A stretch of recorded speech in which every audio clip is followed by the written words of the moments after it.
आज हम बात करने वाले हैं सुपर कीवर्ड इन जावा। कि सुपर कीवर्ड को हम जावा कब यूज कर सकते हैं, कैसे यूज कर सकते हैं, किन किन सिनेरियो में कर सकते हैं, इसके यूज करने का रूल्स क्या है, ईच एंड एवरीथिंग जानेंगे विद प्रैक्टिकल। पहले थ्योरी जानेंगे, देन इसके बाद प्रैक्टिकली इस चीज को हम एक्सप्लोर भी करेंगे। तो चलिए वन बाय वन जानते हैं। ओके, सुपर जो कीवर्ड होता है वो एक्सेसिंग दी सुपर क्लास मेंबर। जो आपका पेरेंट क्लास होता है उसकी जो वेरिएबल्स होती है, मेथड होती है, अगर आपको उसको चाइल्ड से एक्सेस करना रहेगा तो उस सिचुएशन में हम इसको यूज करते हैं। ओके, चलिए अब नेक्स्ट पेज पे चलते हैं। व्हाट इज सुपर इन जावा, क्या होता है इसके बारे में सबसे पहले जानते हैं। Super is a reference keyword use to refer to the immediate super class of a sub class.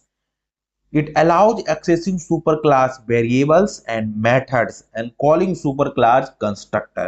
Child class हम क्या काम कर सकते हैं, पेरेंट क्लास के वेरिएबल को कॉल कर सकते हैं, उसके मेथड को कॉल कर सकते हैं, उसके कंस्ट्रक्टर को कॉल अगर करना हो तो सिचुएशन में हम सुपर को यूज करते हैं। अगर चाइल्ड क्लास आपको पेरेंट क्लास किसी वेरिएबल, मेथड या फिर किसी कंस्ट्रक्टर को आपको एक्सेस करना है तो उस सिचुएशन में आप सुपर कीवर्ड को यूज करेंगे। कैसे करेंगे इसके बारे में विद प्रैक्टिकली जानेंगे, वहां पर भी प्रोग्रामिंग की हेल्प से। Why use super? Variables and methods of the super class can be overridden. जो सुपर क्लास की वेरिएबल होती है एंड मेथड होती है उसको हम ओवरराइड कर लेते हैं चाइल्ड क्लास में। इसका मतलब कि जो सुपर क्लास में वेरिएबल है, जो मेथड है, उसको सेम नेम हमने चाइल्ड क्लास में दे रखा है। Okay, in case of overriding sub class member hide the super class members. इससे क्या हम ओवरराइड कर लेते हैं तो क्या करता है, चाइल्ड क्लास हाइड कर देता है सुपर क्लास के वेरिएबल्स एंड मेथड को।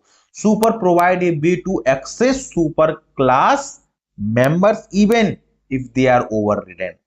ये एक तरीका प्रोवाइड करता है जिससे कि अगर ओवररिडन हो गया है तो अगर आपको एक्सेस करना है पेरेंट क्लास के इंस्टेंट ऑफ चाइल्ड क्लास तो उस समय में हम इसको यूज करेंगे। कैसे, इसके बारे में जानेंगे प्रैक्टिकली।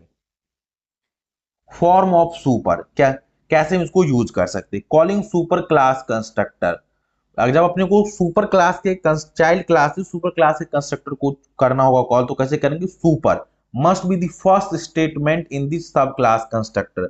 अगर आपको चाइल्ड क्लास से पेरेंट क्लास के कंस्ट्रक्टर को कॉल करना है तो ये सुपर मेथड जो है आपके चाइल्ड क्लास के कंस्ट्रक्टर में पहला स्टेटमेंट होना बहुत जरूरी है, इसको बाद में पहला स्टेटमेंट आपको रखना पड़ेगा। Accessing super class variable and method, हम सुपर क्लास के वेरिएबल्स एंड मेथड को एक्सेस कर सकते हैं। कैसे, तो सुपर डॉट वेरिएबल नेम हम लिखेंगे यहाँ पर, super dot variable name simply यहाँ से हम देंगे चलाएगा, then super dot method name को यूज करेंगे तो यहाँ से हम इसको यूज कर सकते हैं। ओके, चलिए अब इसको प्रैक्टिकली इन सारी चीजों को हम एक्सप्लोर करते हैं। अगर वेरिएबल को समझे सुपर डॉट वेरिएबल, मेथड को समझे तो सुपर डॉट मेथड नेम पास कर दें। कैसे, तो इसके बारे में सबसे पहले हम जानने की कोशिश करते हैं। ओके, तो यहाँ से हम अपने बीएस कोड में आ गए। यहाँ पर इसकी दो एक क्लास हमने लिखा है, पेरेंट क्लास है जिसके पास एक डिस्प्ले नाम की मेथड है। सेम काम क्या है कि चाइल्ड क्लास एक्सटेंड कर रहा है किसको, पेरेंट क्लास को एक्सटेंड कर रहा है और इसने भी यहाँ पर मेथड को ओवरराइड कर दिया। अब हमने बोला था कि हम चाइल्ड क्लास से क्या काम कर सकते हैं, पेरेंट क्लास के मेथड को कॉल कर सकते हैं। कैसे, तो सुपर डॉट डिस्प्ले, तो ये किसको कॉल करेगा, कॉल करेगा पेरेंट क्लास के इस मेथड को कॉल कर देगा। देन इसके बाद ये वाली लाइन डिस्प्ले होगी और यहाँ पर हमारा एक मेन क्लास है।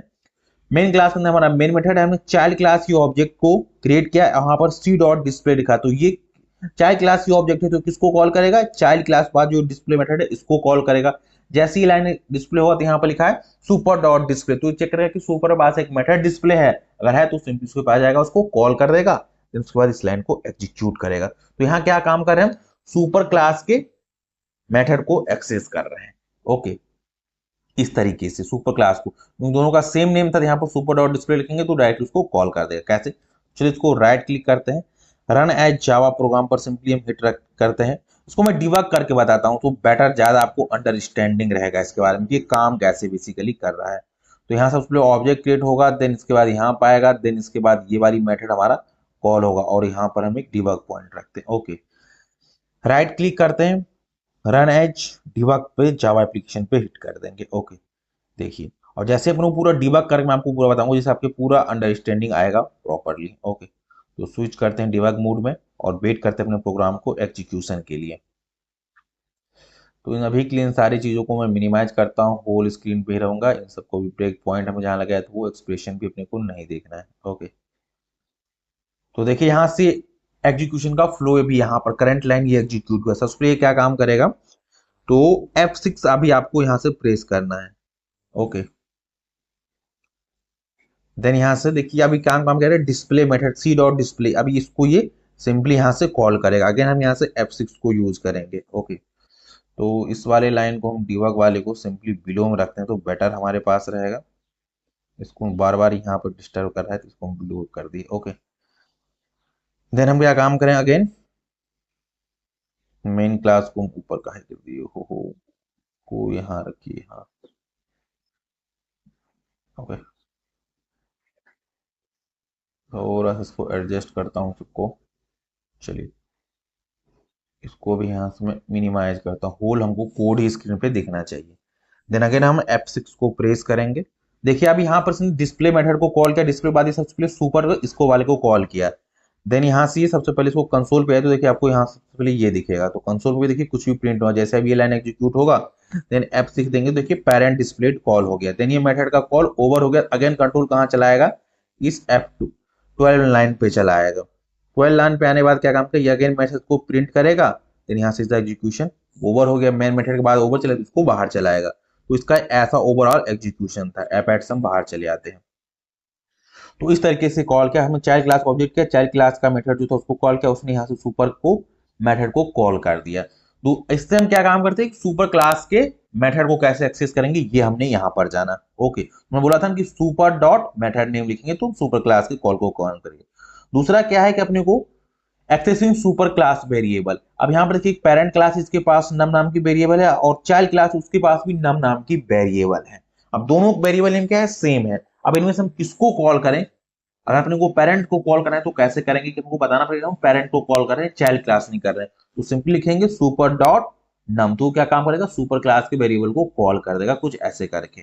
ओके, तो यहाँ से हमारा मेन क्लास है, स्टेटिक रहेगा चाइल्ड, ऑब्जेक्ट क्रिएट किया, यहाँ से हमने शो को कॉल किया तो यहाँ पर लिखेगा चाइल्ड नम, तो ये इस वाले पर्टिकुलर वेरिएबल को कॉल कर देगा। देन यहाँ पर लिखा है सुपर डॉट नम, तो पेरेंट क्लास वाले वेरिएबल को प्रिंट करेगा। कैसे, तो चलिए राइट क्लिक करते हैं और रन एज जावा प्रोग्राम पर सिंपली हम हिट करेंगे। देन चेक करेंगे कि हमारा एज ये एक्सपेक्टेशन अपने को ये आउटपुट दे रहा है कि नहीं दे रहा है। ओके, तो यहाँ देखिए चाइल्ड नम में हमारा 200 था एंड पेरेंट नम में हमारा 100 था, तो वैल्यू आ गया। तो ये क्या काम करता, सुपर क्लास वेरिएबल को एक्सेस कर रहा था, ये ओवरराइड कर रहा है। तो जब भी आपको सुपर क्लास की वेरिएबल को एक्सेस करना हो तो आप इसको इस तरीके से कॉल कर सकते हैं। ये हमारा दूसरा प्रोग्राम था। हमने पहले जाना कि मेथड को कैसे एक्सेस कर सकते हैं, वेरिएबल को कैसे एक्सेस कर सकते हैं। ओके, अब हम कंस्ट्रक्टर के बारे में आते हैं, कंस्ट्रक्टर को ऐसे कॉल कर रखते हैं। यहाँ पर हमारा पेरेंट क्लास है, इसकी कंस्ट्रक्टर को हमने क्रिएट किया है। देन यहाँ पर ये चाइल्ड क्लास जो कि एक्सटेंड कर रहा है पेरेंट क्लास को, यहाँ पर चाइल्ड क्लास ही कंस्ट्रक्टर है। और हमने कहा कि सुपर क्लास के अगर कंस्ट्रक्टर को कॉल करना तो सुपर मेथड जो ये must be the first line ही होना चाहिए, सेकंड लाइन आप देखिए तो एक्सेप्शन आएगा। ओके, और यहाँ पर मेन मेथड है और इसके अंदर चाइल्ड को ऑब्जेक्ट को हम क्रिएट कर रहे हैं। आप जानते हैं कि हम जब भी चाइल्ड के ऑब्जेक्ट क्रिएट करेंगे तो सबसे पहले क्या काम करेगा, कंस्ट्रक्टर को कॉल करेगा। देन इस कंस्ट्रक्टर के पास सुपर है तो ये इसको कॉल करेगा, ये वाली लाइन एग्जीक्यूट होगी। देन इसके बाद कंट्रोल यहाँ पर आएगा, देन यहाँ से मेन मेथड से आउट जाएगा। तो राइट क्लिक करते हैं और चेक करते हैं ये हमारा एज पर एक्सपेक्टेशन ये हमको रिजल्ट दे रहा है कि नहीं दे रहा है। रन एज जावा प्रोग्राम पर सिंपली हिट करेंगे और वेट करेंगे अपने डिजायरेबल आउटपुट के लिए। तो यहां से सिंपली देखिए हमारे आउटपुट के लिए वेट करते हैं। तो अगेन आते हैं, रन एज जावा प्रोग्राम पर हिट करते हैं और वेट करते हैं। No console displayed, okay, might भी हमारा प्रीवियस प्रोग्राम कारण ऐसा हो रहा है। तो यहां से आते हैं, राइट क्लिक करते हैं और देखिए यहाँ पर एक चाइल्ड को ऑब्जेक्ट कर रहा है, यहाँ पर अपने को चाइल्ड 2 को ऑब्जेक्ट क्रिएट करना है, राइट। तो यहाँ पर अपने को चाइल्ड 2 लिखेंगे, यहाँ पर simply child 2, control S save करेंगे। देन इसके कंस्ट्रक्टर को कॉल कर रहा है, इससे पहले प्रीवियस वाले कंस्ट्रक्टर को कॉल कर रहा था, कोई कंस्ट्रक्टर में नहीं था इसीलिए ऐसा अपने को आउटपुट नहीं दिख रहा था। तो देखिए सक्सेसफुल पेरेंट कंस्ट्रक्टर को कॉल करेंगे, यहाँ चाइल्ड कंस्ट्रक्टर में आए तो यहाँ पर सुपर सबसे पहला स्टेटमेंट तो पेरेंट को कॉल किया, देन इसके बाद चाइल्ड को कॉल किया। तो इस तरीके से हम सुपर की हेल्प से पेरेंट क्लास के वेरिएबल को एक्सेस कर सकते हैं, मेथड को एक्सेस कर सकते हैं एंड कंस्ट्रक्टर को एक्सेस कर सकते हैं। और यहाँ पर सुपर जो होना चाहिए पहला स्टेटमेंट होना चाहिए, लास्ट में आपको एक्सेप्शन मिलेगा। इस तरीके आप एक्सपेरिमेंट करिए और जानिए मोर।